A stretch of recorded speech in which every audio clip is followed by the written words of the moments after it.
Okay, proceeding to calculate the partial derivatives, which is very straightforward, but we do want to keep track of the units, which I didn't write out as carefully as I should have. The 180 pi, of course, has units of radians per second.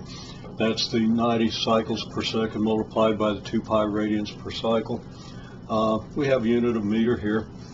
And so that when we take the first derivative with respect to t, well, by the chain rule, we get 180 pi times 0.1 meter times the cosine of this same argument. I'm not going to rewrite the argument every time.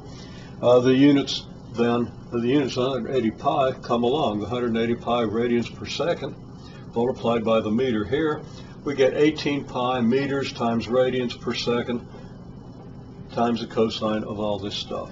And of course, a meter of radius times a radian of angle gives you a meter of arc distance, and the value of the cosines related to the arc distance and so forth.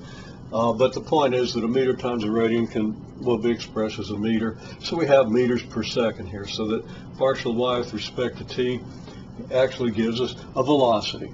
Okay, 18 pi meters per second. And that's actually the velocity amplitude, the maximum possible velocity. You should understand that. You should understand the trigonometric functions well enough to understand what I'm talking about. Chances are you don't, but you really want to nail this down, both for this course and the differential equations course that most of you are taking simultaneously with this one. Okay, so anyhow, we take the second derivative. Well, we take another derivative.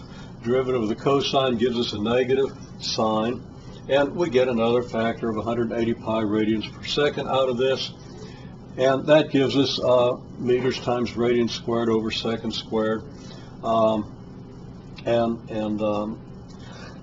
we're going to end up with meter per second squared acceleration here, and the numbers come out, I believe, correctly. Excuse me, 18 times 18 is 324. 180 gives us a 0, etc. Okay, so that comes out, and it's very straightforward. Okay, partial y with respect to x. Well, if you multiply the 180 pi by 0.02, you get 3.6 pi. So that's 3.6 pi radians per second multiplied by seconds times meters.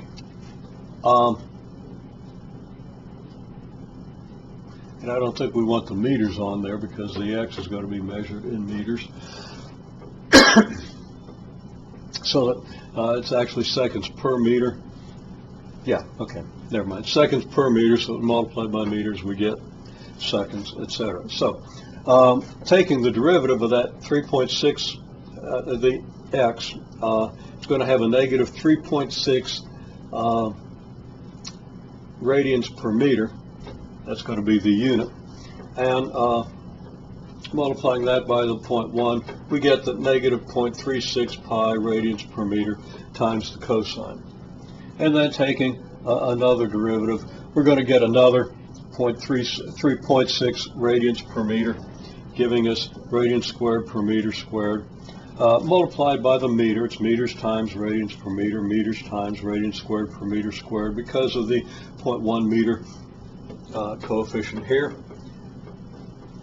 And 36 times 36 is 1296, I believe.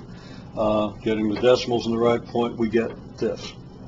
Okay, so and derivative of the cosine is going to give us a negative sign, but the derivative, the chain rule on the negative coefficient of x will give us another negative, so we still have a negative here. Okay, when we divide the second partial y with respect to t by the second partial y with respect to x, we get, and we should get, 2,500 meters squared per second squared. To the extent that these have been done exactly, that is exactly what we'll get. And if we've done some round off, well, we'll have some round off. The pi squareds are going to divide out. The units, well, what are the units going to do? We have seconds squared here. We have meters squared here. Dividing reciprocal seconds squared by reciprocal meters squared gives us meters squared over seconds squared. Everything else, the meter and radian squared, namely, is going to be the same in both expression is going to divide out. What's that have to do with the circumstances of the problem?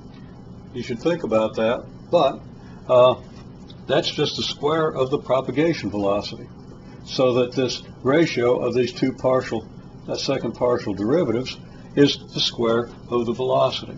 And the statement that that's so is expressed as the wave equation. Now we can rearrange that statement, and you can see how it can be rearranged very easily to tell us that the second partial of y with respect to x is 1 over c squared times the second partial of y with respect to t. This is the wave equation. We apply it to the equation of the wave. Don't mistake the wave equation for the equation of the wave.